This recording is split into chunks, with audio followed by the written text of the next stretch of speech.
Kalian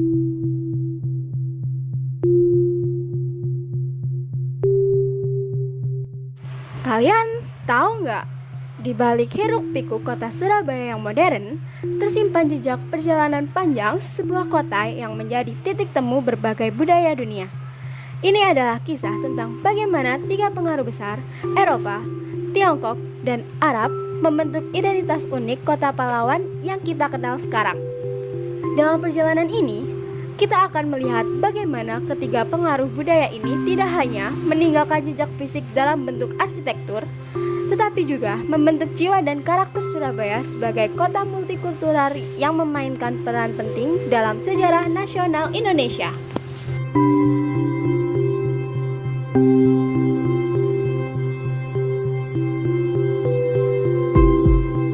Untuk memahami Surabaya hari ini, kita perlu kembali ke masa lampau. Sejak abad ke-14, Surabaya telah menjadi pelabuhan penting di era Kerajaan Majapahit. Letaknya yang strategis membuat kota ini menjadi pintu gerbang perdagangan di Jawa Timur dan magnet bagi pendatang dari berbagai penjuru dunia. Nama Surabaya sendiri konon berasal dari kata sura yang berarti ikan hiu dan baya yang berarti buaya. Dua predator yang bertarung hingga keduanya kalah. Simbolisme ini merefleksikan semangat pantang menyerah yang kemudian menjadi identitas kota ini. Sebuah karakter yang kelak akan terbukti dalam perjuangan melawan penjajah. Sebagai kota pelabuhan strategis, Surabaya menjadi medan pertemuan berbagai budaya. Pedagang dari Tiongkok, Arab, dan kemudian bangsa Eropa datang, berniaga, dan banyak yang akhirnya menetap. Inilah yang membuat Surabaya memiliki tiga kawasan bersejarah utama yang akan kita telusuri.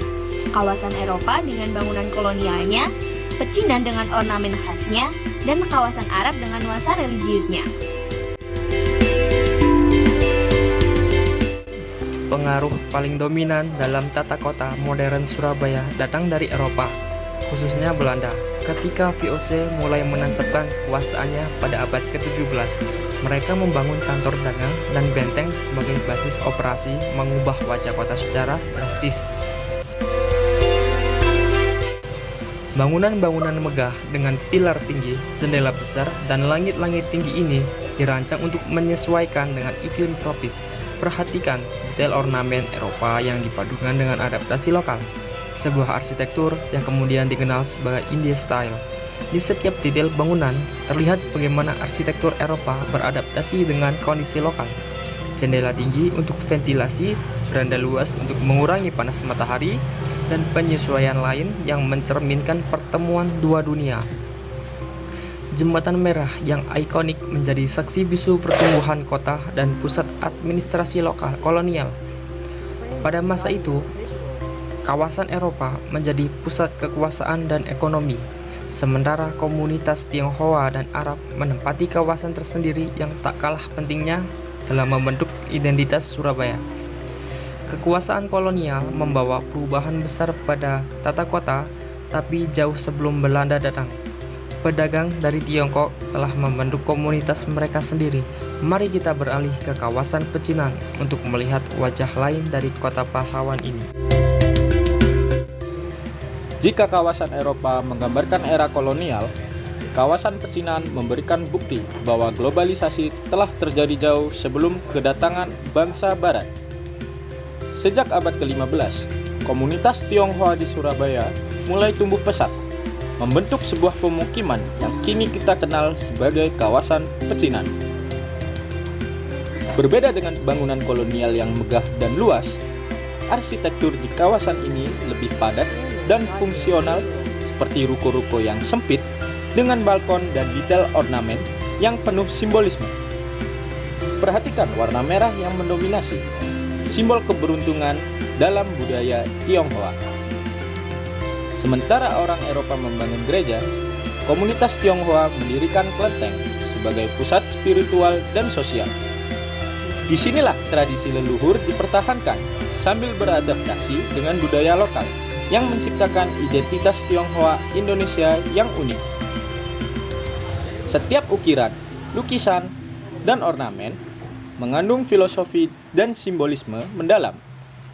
Seperti naga, melambangkan kekuatan dan keberuntungan. Sementara burung phoenix melambangkan kebangkitan dan kemakmuran, serta nilai-nilai yang kemudian turut mewarnai budaya Surabaya secara keseluruhan. Kontribusi komunitas Tionghoa dalam ekonomi Surabaya tidak terbantahkan. Dari pedagang kecil hingga konglomerat besar, mereka menjadi penggerak roda ekonomi kota. Keahlian berdagang ini kemudian bertemu dengan tradisi dagang Arab yang juga membentuk wajah lain dari Surabaya.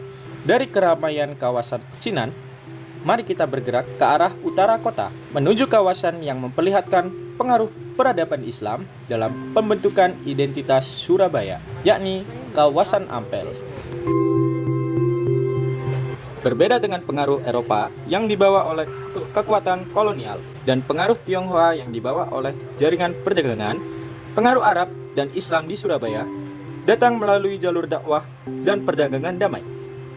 Pusat dari pengaruh ini adalah kawasan Ampel, yang dinamai sesuai nama Sunan Ampel, salah satu dari Wali Songo penyebar Islam di Jawa.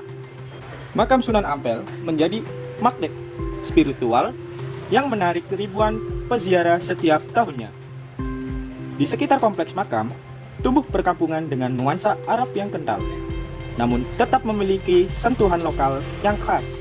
Arsitektur rumah di kawasan Ampel memiliki ciri khas pintu tinggi berukir, jendela lengkung, dan ventilasi berbentuk geometris.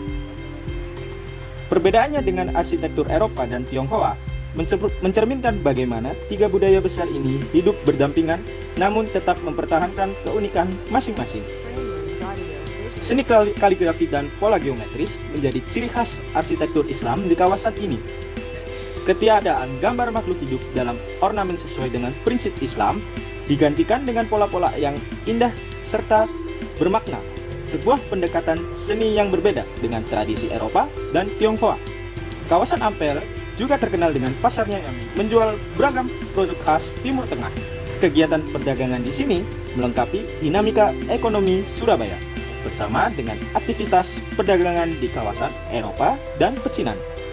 Pengaruh Arab juga terasa kuat dalam kuliner Surabaya, seperti nasi kebuli, roti Mariam, dan kambing oven merupakan salah satu contoh kuliner yang memperkaya cita rasa kota ini. Perpaduan kuliner dari tradisi besar inilah yang membuat Surabaya memiliki khasanah kuliner yang kaya dan unik. Ketiga kawasan budaya yang telah kita telusuri menunjukkan bahwa Surabaya adalah kota global sejak berabad-abad lalu. Namun, Surabaya juga memiliki peran penting dalam sejarah nasional Indonesia. Maka untuk memahami ini, mari kita mengunjungi monumen-monumen perjuangan yang menegaskan identitas Surabaya sebagai kota pahlawan. Meskipun dipengaruhi berbagai budaya global, Surabaya memiliki peran khas dalam pembentukan identitas nasional Indonesia. Berdiri megah di pusat kota, Tugu Pahlawan setinggi 41,15 meter menjadi simbol keberanian rakyat Surabaya melawan penjajah. Sebuah bukti bahwa kota multikultural ini memiliki komitmen kuat pada kemerdekaan Indonesia. Angka 41,15 meter bukanlah kebetulan.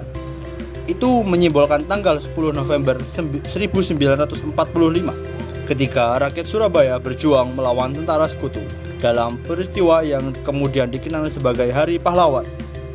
Pada peristiwa ini, warga Surabaya dari berbagai latar belakang etnis Jawa, Tionghoa, Arab, dan keturunan Eropa bersatu melawan penjajah. Monumen bambu runcing mengabadikan kesederhanaan senjata rakyat yang berani melawan senjata modern penjajah. Bambu runcing menjadi simbol kegigihan dan kebulatan tekad para pejuang kemerdekaan, melambangkan bagaimana rakyat biasa dari berbagai latar belakang bersatu membela tanah air. Ketajaman bambu runcing bukan sebanding dengan senapan dan meriam, namun semangat kemerdekaan yang dibawa para pejuang jauh lebih tajam dari senjata apapun. Monumen ini mengingatkan kita akan keberanian rakyat biasa dalam membela tanah air. Di jantung kota lama, berdiri kokoh bangunan penjara Kalisosok yang dibangun Belanda pada 1872. Dengan arsitektur kolonial khas, penjara ini menyimpan kisah pejuang para pahlawan kemerdekaan yang pernah ditahan di dalamnya. Gerbang besi yang masif dan tembok tinggi menjadi saksi bisu semangat nasionalisme yang tak pernah padam meski dalam kungkungan penjajah. Kalisosok bukan hanya sekedar bangunan bersejarah, tapi monumen hidup yang mengingatkan kita pada harga sebuah kemerdekaan. Setelah menelusuri kawasan budaya dan monumen sejarah, kita bisa melihat bahwa kekuatan Surabaya terletak pada bagaimana tiga budaya besar ini tidak hidup terpisah, tetapi saling berinteraksi dan mempengaruhi.